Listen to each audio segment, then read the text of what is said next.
Welcome to today's PerfectServe sponsored webinar, Building the Effective Care Team Collaboration Strategy, the journey through the eyes of our nurse leader.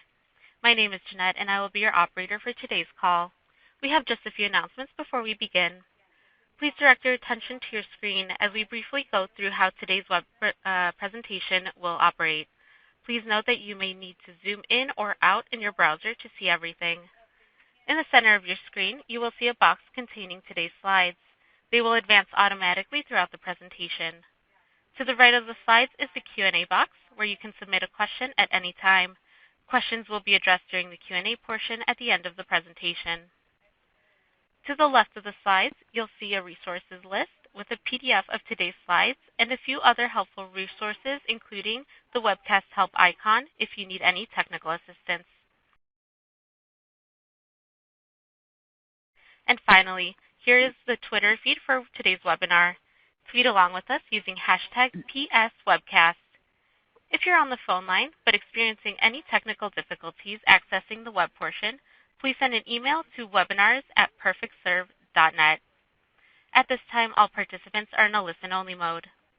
At the conclusion of today's event, we ask that you complete a short survey that will appear on a separate browser window. I will now turn the call over to today's speaker, Terry Hayes, Vice President of Client Experience at PerfectServe. Hayes brings more than 3 decades of hands-on experience in healthcare as a pediatric nurse practitioner, including an extensive background managing ambulatory surgery and perioperative services departments, as well as community hospitals. She currently works directly with hospital executives to understand their individual organizational needs. Terry, you may begin. Thank you very much, and welcome everybody to today's webinar. I want to just review briefly what your learning objectives are for today and what I'm hoping to deliver to you. I want you to be able at the end of this presentation to define how effective communication and collaboration affects the patient experience, describe the foundational components of an organizational strategic collaboration plan, and identify those functional requirements that are necessary to build a comprehensive plan. The patient experience is the context in which I'm going to present this webinar. The patients entrusted to our care are the very center of the care team communication and collaboration strategy and process. Patient-centered care is foundational in most healthcare organizations today. Patients have become active participants in care and are more focused than ever as consumers of healthcare. With the increase of consumerism and the drive toward the CMS incentive-based payment plans, focus has expanded to include the entire patient experience. As defined by the Barrel Institute, a leader in the global community of practice dedicated to improving the patient experience, the definition, the sum of all interactions shaped by an organization's culture that influence patient perceptions across the continuum of care.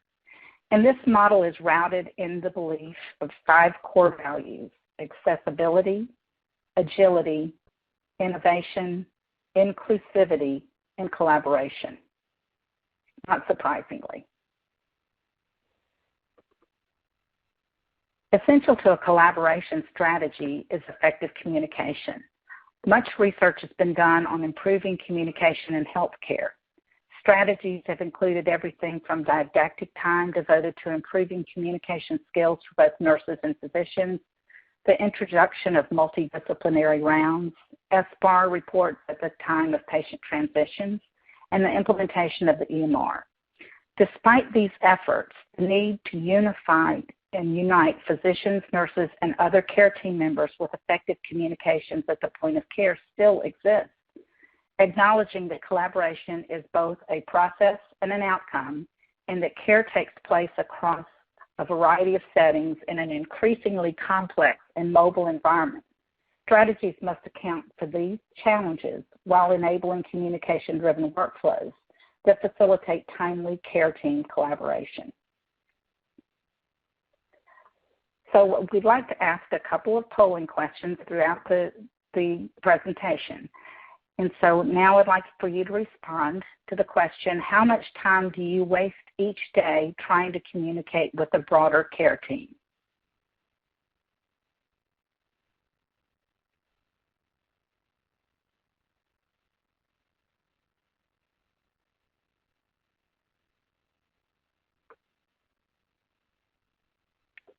So the results show more than an hour, not surprisingly, 81.8% of you. And I think that will be validated in this presentation as we move forward.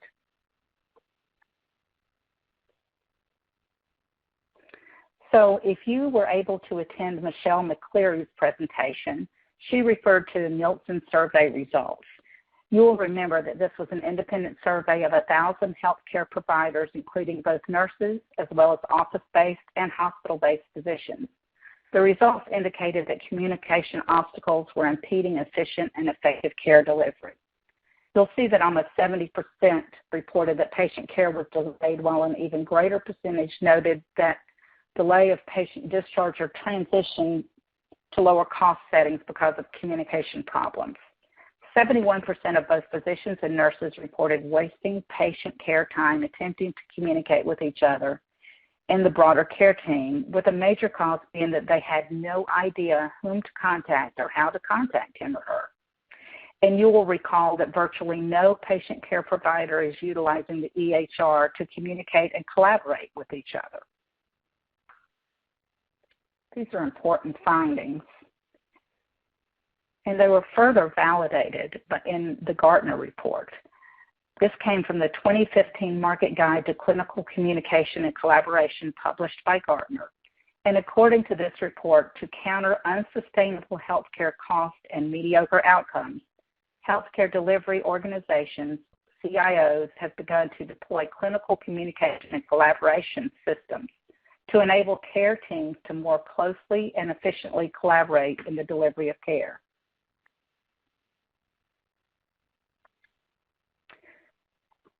But why is this communication so fragmented? 80% of providers reported deploying fragmented communication technologies, which was also degrading care team communication and collaboration. And to date, most vendors have focused on only one area of the communication problems plaguing healthcare today, providing only those point solutions that do not fully address the overriding issues degrading care. Point solutions have tended to be offered in one of these four areas that you'll see: nursing communications with vendors such as Volt and Vocera, and a myriad of other VoIP vendors, each with their associated middleware, such as Extension or ConnectSol. And of course, with the need to comply with HIPAA regulations, that spawned more than 100 vendors in the secure messaging space. Even fewer vendors have attempted to deliver a comprehensive solution in the physician communication space. And this was our initial area of focus at PerfectServe. But we quickly realized that in order for true care team collaboration to occur, these disparate technologies must consolidate to a single solution that is capable of directly addressing the communication obstacles degrading patient care today, and by doing so, truly enables collaboration among the care team.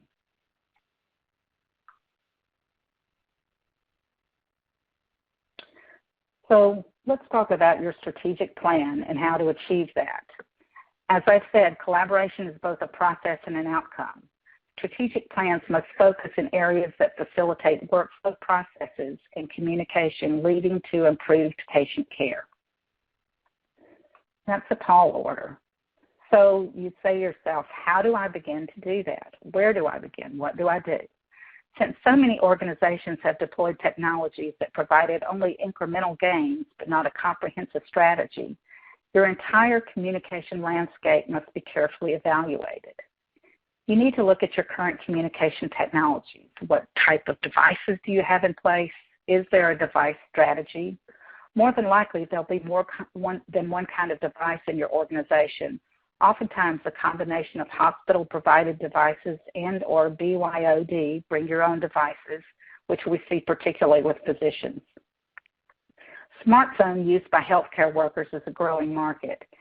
2010, Bureau of Labor Statistics reported that 72% of the 661,000 U.S. physicians use smartphones in their practice, the most popular being iPhones and Android devices. I think the statistic now is well over 80% of physicians, and many physicians own and use more than one Apple device. You have to ask yourself, are you able to thwart potential HIPAA breaches? Is PHI filtered when being sent to an unsecured device such as a pager? Are there known security issues? Are your messages that are being transmitted encrypted? And are you able to access data from your current communication interactions to help manage risk or identify trends? Has your organization experienced a sentinel event in which failed, inadequate, or untimely communication was found to be a root cause? Are you able to access data from your current communication interactions to help manage risk and identify trends? And are your providers satisfied and productive using their current technology?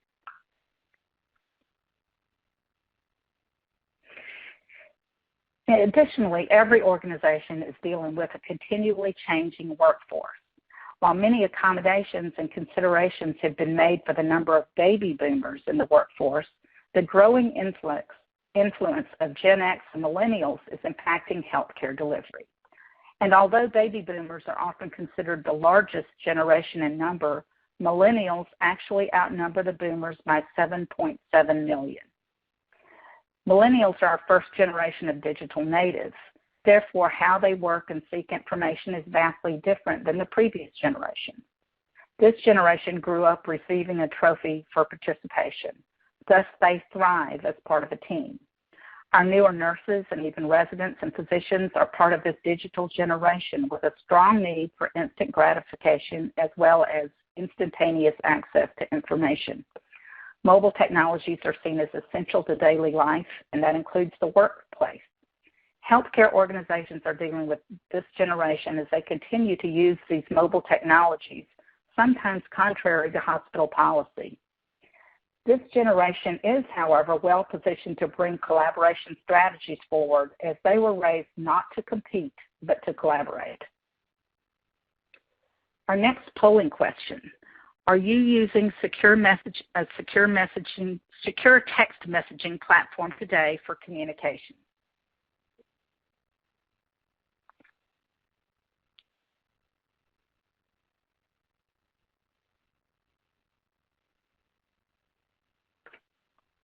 And the results show that 83% are not. Some organizations have addressed with secure messaging for physicians and other clinicians. So I think this topic will be timely and important as we move forward in the presentation. So developing a comprehensive strategy spans 4 major areas of consideration, and failure to address any one of these areas may leave you with an incomplete solution. It has been widely acknowledged that the EMR, despite the efforts to create communication solutions, have not addressed the need for information sharing in a timely manner. And yet the EMR houses so much of the pertinent clinical information. Your communication and collaboration platform must be fluid in addressing both clinical and operational needs in order to maximize your investment in your EMR. A solution that you choose should have proven interoperability. Timely and accurate communication has a broad impact on the entire patient experience, including patient outcomes. Speeding time to treatment by connecting clinicians in a secure manner, reducing readmissions by timely and complete communication, avoidance of potential HIPAA breaches, and by selectively filtering PHI from non-secure communications has potential to significantly impact your financial performance. So clinical communication challenges. We all face these continually. Delayed care, waiting for information, the continual problem of knowing whom to contact. Physicians reluctant to talk to one another, often because of distance, and the need for physician communication regarding consults. We said that the inherent failure of the EMR to address those communication needs is an ever-growing problem. Plus, clinicians are so challenged with time and the multiple handoffs as patients progress through our healthcare system. So communication and collaboration. Once again, collaboration is both a process and an outcome in which shared interest or conflict that cannot be addressed by any single individual is addressed by key stakeholders. A key stakeholder is any party directly influenced by the actions others take to solve a complex problem. The collaborative process is a synthesis of different perspectives to better understand complex problems. A collaborative outcome is the development of integrative solutions that go beyond an individual vision to a productive resolution that could not be accomplished by any single person or organization. And this was proposed by Deborah Gartner, who's a PhD RN, and it was published in her publication, 10 Lessons in Collaboration, in the Online Journal of Nursing Issues. And she addresses the very challenges that we see with nurse to physician, nurse to nurse, nurse to care team, physician to care team, or beyond the walls of the hospital to referring providers.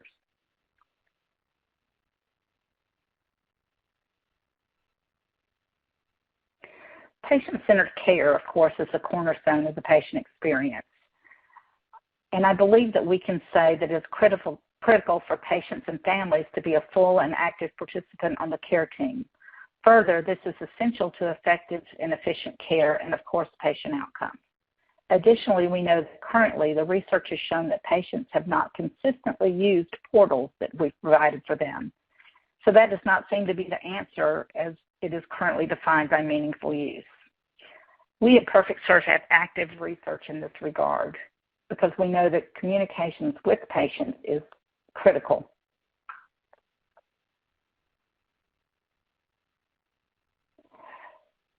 In looking at nurse to physician communication, there was an interesting study conducted at Denver Health, and the term problematic time was coined. And I love this terminology. The issue of problematic time, that is, the time nurses spent attempting but failing to communicate with the correct provider or searching for information to determine an appropriate provider or phone number, is an important system-related finding. Most organizations can validate that the issue of problematic time exists and affects nursing productivity, often taking the nurse away from the bedside as he or she attempts to reach the correct provider. And I believe you all validated that in that first polling question.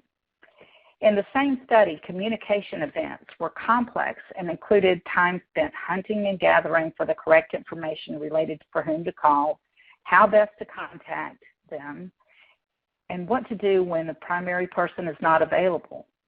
On average, problematic time consists of 10 to 40% of total communication time, indicating the clear need for clarification in communication procedures that are unit-based and easily implemented. So your solution should enable communication driven workflows to facilitate timely care team communication. That's the best way to address problematic time. Solving the dilemma of how to reach the correct provider can be achieved using technology.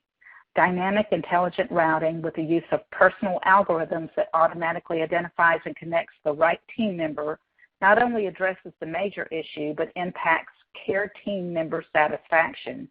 Imagine eliminating the need to search through multiple call schedules, directories, or lists to reach the correct provider, or standing in the operating room looking at the board going through the list of which resident is on call for which service at which time.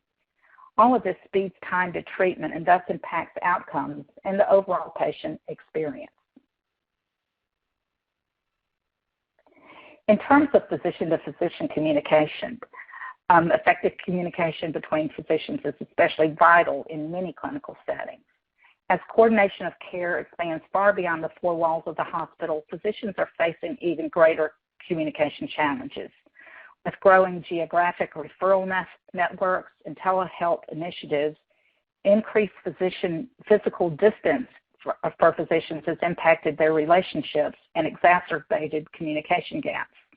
Declining reimbursement, along with a very busy schedule, further challenges physicians in their daily work. Time is a precious commodity, and communication should be relevant and succinct.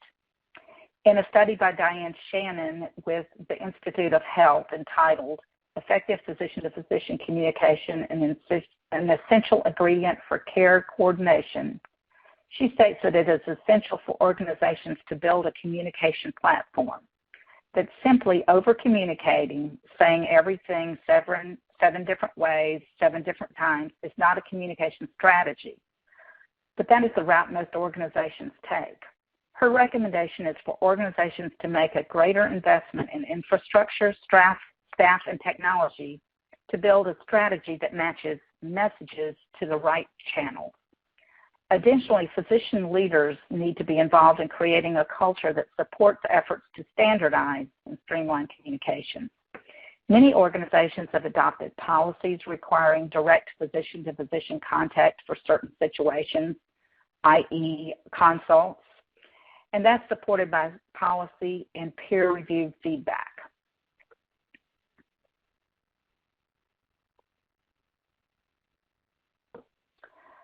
So your communication and collaboration strategy should involve a solution that facilitates direct conversations among physicians via their preferred mode of contact: cell phone, pager, text message, email, or office landline, by triaging incoming calls and applying personalized algorithms for call placement. Additionally, solutions that facilitate timely, secured communication with the care team and the patient have an impact on physician time and upon their privacy. The focus on patient transition events as communication failure points with high risk has been addressed by standardizing communication using the SBAR format. Notification and expediting these transitions benefits the patient, providers, and institutions. So how do you do that? How do you achieve that communication? At PerfectServe, we have something we call dynamic intelligent routing that immediately and automatically connects the right care team member based upon group workflow rules, multiple call schedules, and personal preferences of each recipient. The ability to reach the right provider in the right way according to their preference is a monumental step in streamlining communications, fostering collaboration, and uniting the care team in the collaborative process.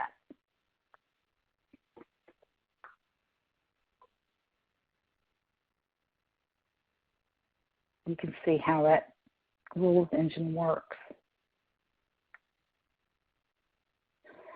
You also have to address operational components of any strategy. Once the vision is put into a plan, bringing the plan to life warrants consideration and considerable forethought. The importance of communication and collaboration as is integral to the overall patient experience must be considered. Other competing initiatives often require an organization to balance resources and time. As you develop your overall strategy, these considerations are key to setting the tone for your organization. All of the components of an operational plan must be considered.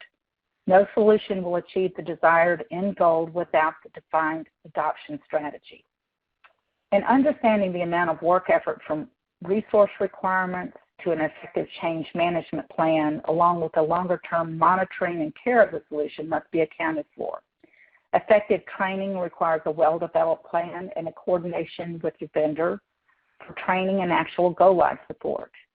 Key to maintaining a well-functioning solution requires solid ongoing support and long-term vendor-client relationship management.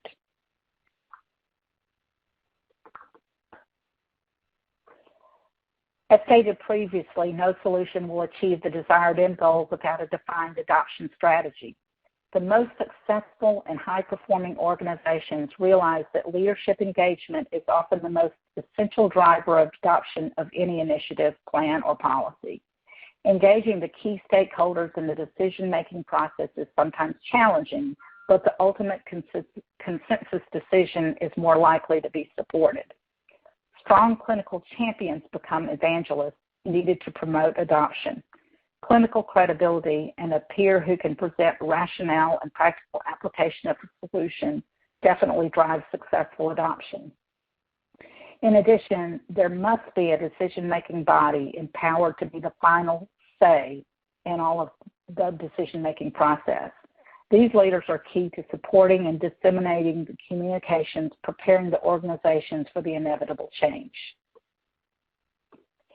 The next polling question: What barrier is the hardest for your organization to overcome in the adoption strategy?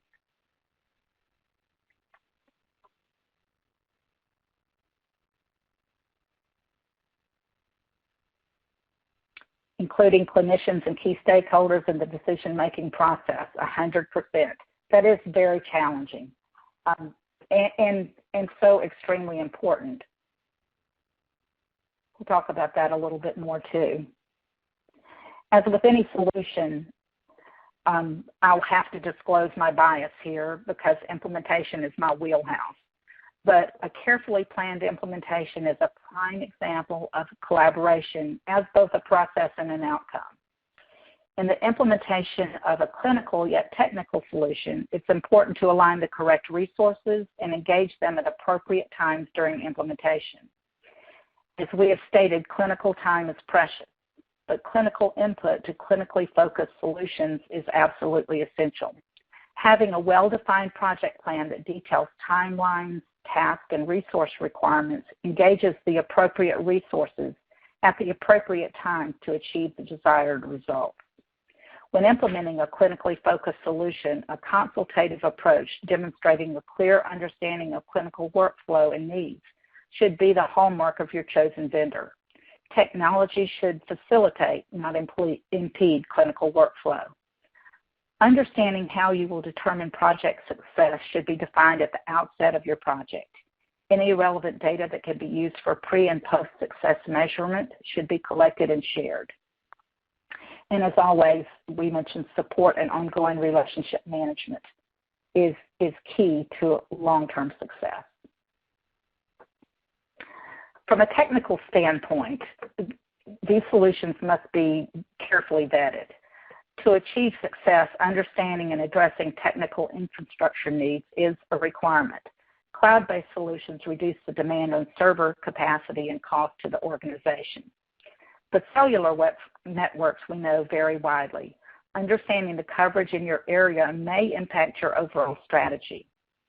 With the rise of mobile technologies in use in healthcare, organizations may embark upon a device strategy for nursing. There may be VoIP phones in use in your clinical environment today. As I said, physicians may follow a BYOD policy, so organizations are likely to face a myriad of different devices that must be considered. Your ultimate solution should be device agnostic. Field IP integration should be considered if you face this challenge, which I believe most organizations do. Interoperability is a term mentioned in most product considerations, but specifically, how can you determine interoperability and integration capabilities of your solution? A full technical assessment with specifications should be conducted. Engaging the correct information technology resources to query and participate in the evaluation of your solution is essential also to long-term success. Interfaces require setup and maintenance. The IT department typically supplies the resources and knowledge needed to make integration seamless to the end user. Clinical champions and IT leaders and resources working together drive the efforts to bring needed clinical data into the solution. This partnership strengthens the ultimate success of any solution.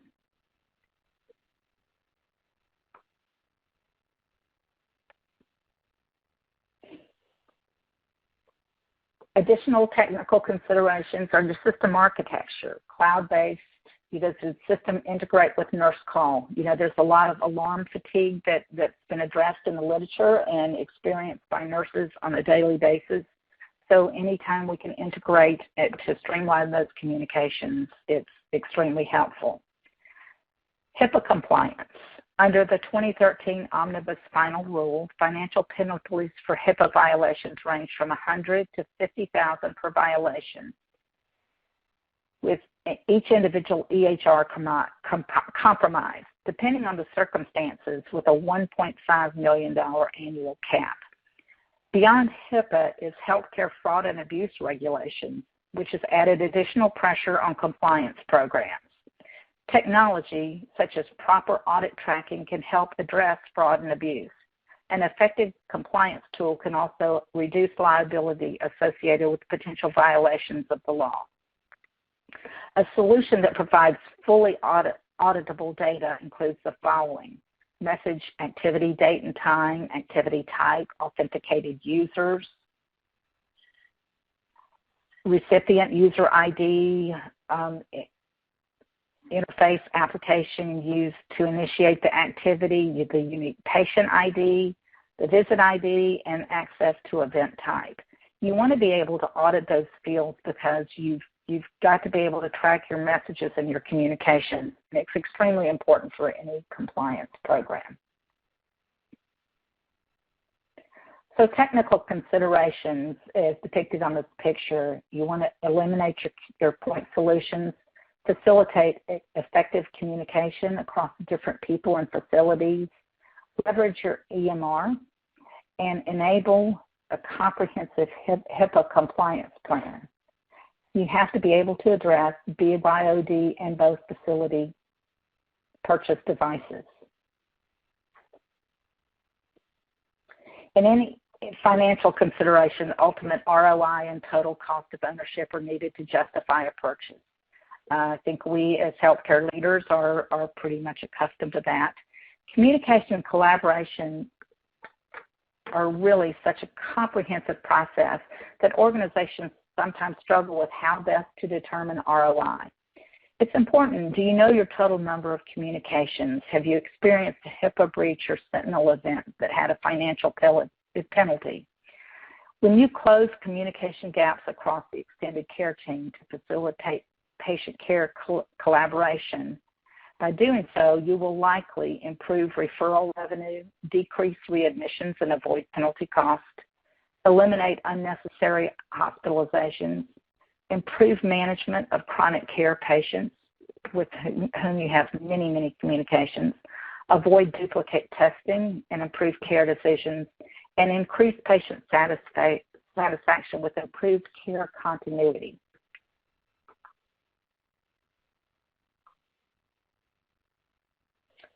HIPAA compliance. It's important to develop your comprehensive plan, which includes a risk analysis, the risk management strategy, your method to implement and train your employees ongoing, and a way to monitor risk. Again, having those auditable fields, it really helps with HIPAA compliance.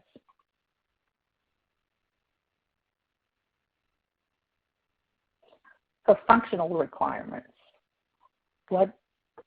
What do we look for in functional requirements? What are the features and functionalities of a solution that we like to see?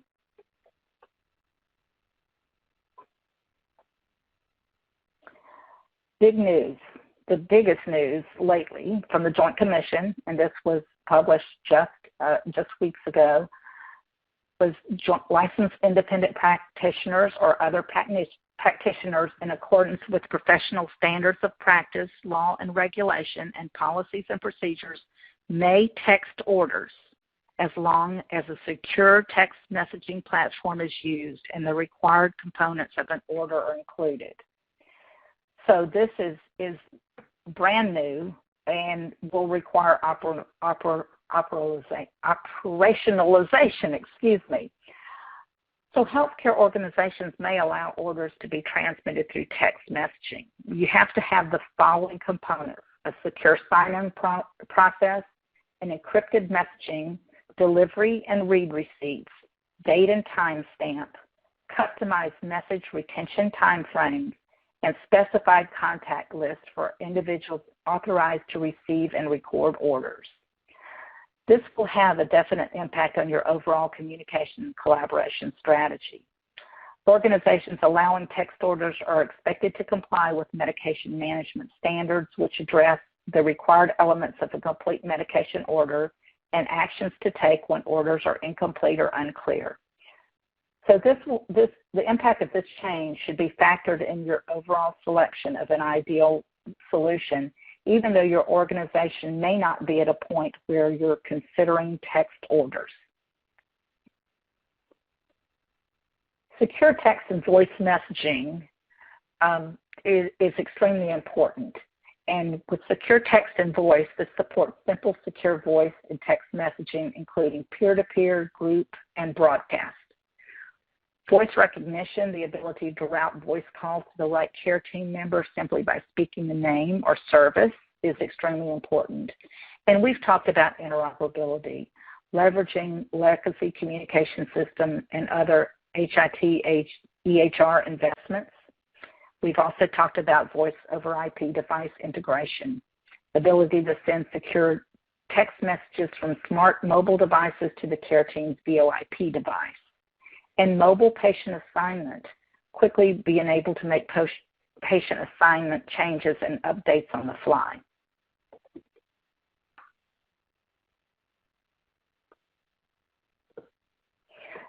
Patient transition events are communicated securely to the extended care team, PCPs, care coordinators, hospitalists, and others. So those patient transition notifications are extremely important. Those include things such as ED arrival, ED discharge, inpatient admission, inpatient admit via ED, inpatient discharge, OBS admission or observation discharge. Patient-centered routing, the automatic identification and connection to the real-time patient-centered care team via dynamic patient assignment, is another functional requirement. Patient context messages and cross-care venue connectivity, the ability to easily connect to all care team members across different organizations and facilities by using dynamic intelligent routing. And an important factor is ED call management, to be able to automatically connect the right ED on-call physician for every specialty really streamlines communications in the EDs and makes functionally much more efficient. Being able to respond to urgent or emergent situations by mobilizing a care team is a value-added component of an overall communication collaboration solution. High reliability care team alerts, the ability to ensure that every responder role is immediately mobilized to address an emergent situation by intelligent routing and smart escalation to secondary responders. This is extremely important. Intelligent routing for simultaneous mobilization of an entire response team has great clinical ramifications. And PerfectServe sophisticated routing logic can improve that care team notification, and that includes things like code stroke or STEMI, trauma alerts, mobilizing a rapid response team, code blue, diversion status, sepsis alert, and any other number of applications. If you can think it, we can probably develop it. And it's really important because this is another communication failure, is unread message smart escalation. Peer-reviewed case studies reveal that the absence of a standardized and well-defined communication process led to confusion and delay in appropriate and adequate patient care when the need for escalating a concern existed. So escalation logic is really very, very beneficial in any kind of communication solution. Also, when you're determining your solution, you want to see if there are additional features that provide value. 24/7 practice communication management is the ability to automatically connect patients with physicians on call when needed, directing non-urgent patient messages to their physician when and how they want to receive it. The ability to do mobile charge capture at the bedside, to quickly, fully, and accurately document exam and procedure details at that point of care, speeds revenue recognition and improves cash flow for physicians. Important feature. We believe that it's critical for patients and families to be full and active participant on the care team. Further, that this is essential to efficient, effective care and, of course, outcomes. So we believe that bringing the patient on the platform is the wave of the future and extremely important as the patient is involved in their care. What are the analytics capabilities of the solution that you're looking for? We know that, garbage in, garbage out, so you want to make sure that you have a solution that can provide you actionable intelligence. via automatically generated reports, ad hoc reports that you can run, audit capabilities, and a dashboard.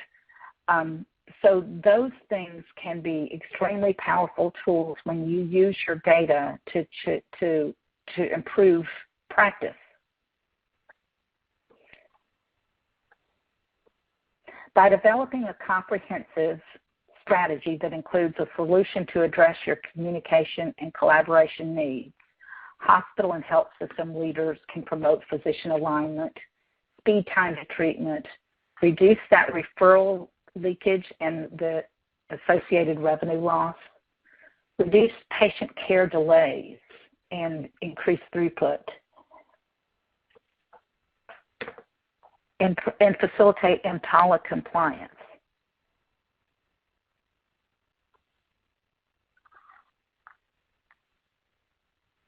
In conclusion, we know that the use of mobile devices at the point of care is happening or is likely to happen as our workforce changes. Security of EPHI is a prime concern for most organizations, and with the move to health technologies, mobile health technologies, the ability to have breaches really increases. So we have to make sure that those communications are secure. Care team collaboration cannot be achieved by secure messaging alone. And as our former chief clinical officer has so eloquently stated, the problem of ineffective nurse-physician communication is both common and complex. Multiple interrelated factors propagate the dynamic, which has clearly documented adverse effects on patient safety and other outcomes. Improving organizational culture, using structured communication tools, and linking a communication platform with secure, effective communication tools are critical for addressing the myriad of communication gaps that thwart effective nurse-physician communication. So I would like to close by saying a little bit about the PerfectServe solution, because I am so passionate about improving this collaboration process. Our solution is the only offering that provides proven, robust, dynamic, intelligent communication algorithms that ensure consistent and sustained use. We can integrate with your health information systems, leveraging the considerable investments that we all know you've made in these systems. Our open cloud-based architecture extends these capabilities across all care settings, a fundamental requirement for effective care collaboration. And our well-regarded client base and 100% client retention rate are proof of the return on investment we can offer your organization. Most importantly, PerfectServe is, I believe, the only comprehensive solution that directly addresses the communication obstacles that are impeding care today. Any questions?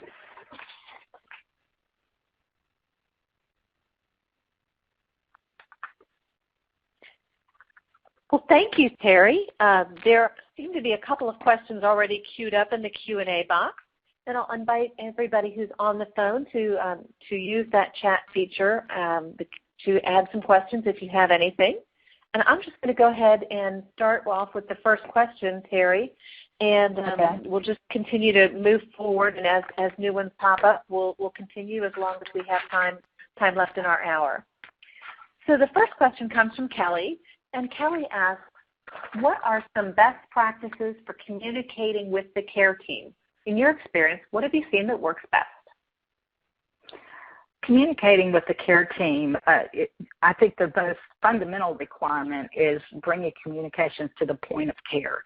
I talked a little bit about time being such a precious commodity for both nurses and physicians. So, again, we know that mobile technologies are in use and will continue to be in use. So being able to communicate with a provider at the bedside in a way that they want to be communicated with, I think, is essential. Mm-hmm. Mm-hmm. Great.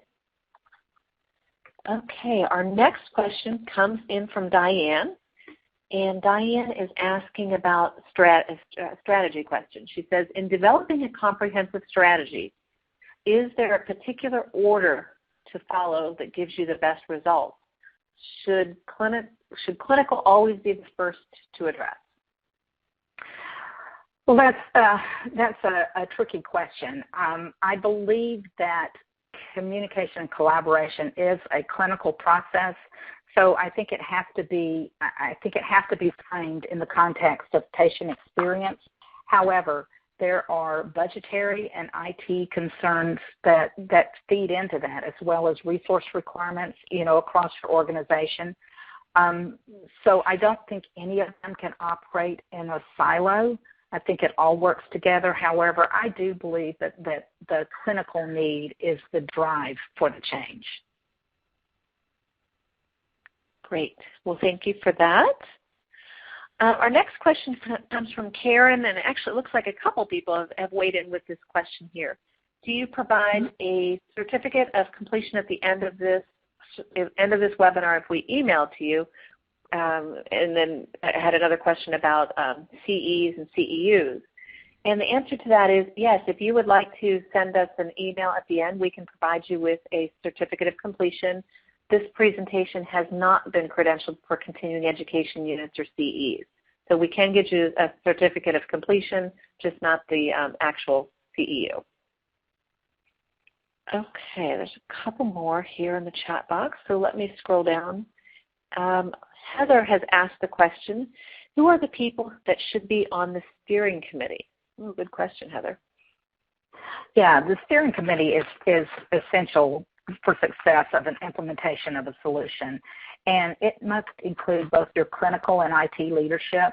So ideally, your CMO, CMIO, and your CNO. Oftentimes, the administrative director of the emergency department, physician and/or nurse, director of IT, because the solutions require upload of physician rosters, the director of medical staff, and who oversees medical staff services and is important. Your IT security officer, as well as your IT director, or oftentimes the CIO or a designate. The medical director of medical education, if you have a residency program, because the residents have to be brought into the platform, and there has to be policies and procedures around resident participation. Marketing, your marketing department, and any clinical educators that you have that may be assisting this rollout. I think those are the key members of that steering committee. Right. Well, all very important roles and integral to getting a program such as this off the ground for sure. Okay, next, Elizabeth asks, how do you keep staff motivated during such a pervasive change in process and strategy? I think with this one, it's not quite as hard to keep staff motivated as it is with like the implementation of an EMR where it's complex and difficult and there's a steep learning curve. Most people know how to use these mobile technologies and they embrace them. Where you may struggle a little bit is your older physicians and nurses who may not embrace the mobile technologies as well. But we found that if you can identify strong physician and nurse champions that can work with those individuals, and once they see the benefit of timely communication, it's really not hard to get these solutions implemented and adopted. Great. Well, a solution like this that's really so pervasive and so well utilized probably is something that everybody's clamoring to get. So it's not so hard to keep them as motivated as some of the others as you indicated. Okay, our final question that we have right now is from Sarah. And Sarah asks, about how long does it take to implement a solution like this and for organizations to start seeing some results? That's a good question. I can only speak to the PerfectServe solution, but I know that with PerfectServe for a complete organization, the entire care team, it's about a 6-month implementation. And operationally, the results you can see immediately. Looking at broader initiatives like reducing readmissions or those broader initiatives, it takes a little more time to define that. But typically, we see, and this is pretty well validated, but we usually see physician and nursing satisfaction and improve immediately, and nursing productivity. If you can watch those nursing productivity measures, you can see that when nurses get time to spend back at the bedside with their patients, the effect on productivity is almost instantaneous. That's amazing. There's very few that are so quick to see the results. Okay, I'm going to do one last call for questions. I don't see anything else in our chat box, and we are rapidly approaching the top of the hour. If you did have any other questions for Terry, go ahead and pop those in the Q&A box right now. Otherwise, I will invite all of you to our third and final webinar, which will be held on May 17th. It'll be put on by our technical support manager. Her name is Julie Mills, and she's an MBA RN.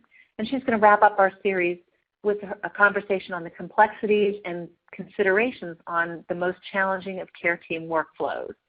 And as always, all of the PerfectServe webinars are free. So be sure to go out to PerfectServe.com, click on the Events and Webinars page in the Knowledge Center to register.